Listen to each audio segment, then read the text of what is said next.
getting so close there. Okay, very close do right they have there. like a one of those barriers in the front on these vehicles that makes it easier to ram the car that you're trying to do the pit maneuver on, or is this just a straight up like Ford Explorer?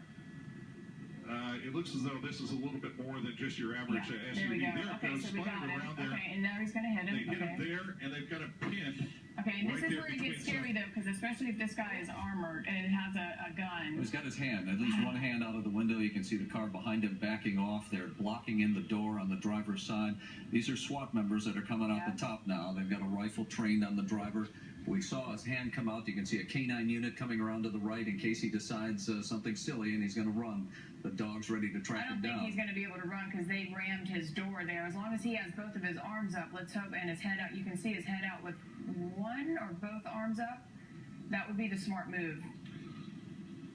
That was a really great, I mean, and the fact that maneuver was pretty amazing, and then having the two other vehicles there that were able to pin him in. Okay, he's climbing out onto the hood. He's going to proceed to the north. We've got you there, FX.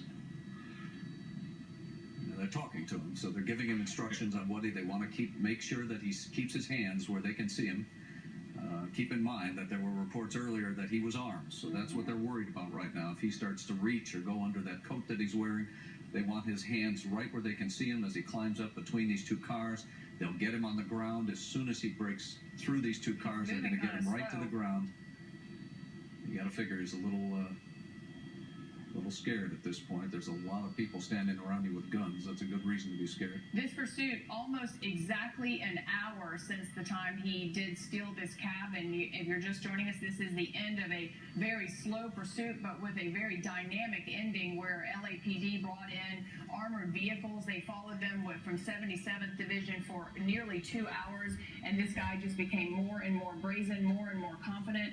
And now they did bring in the SWAT team, and it does look like they do have this guy down, safe and handcuffed. And luckily, you know, we had heard that he was armed. No pedestrians were hurt. He's not injured here. SWAT successful. LAPD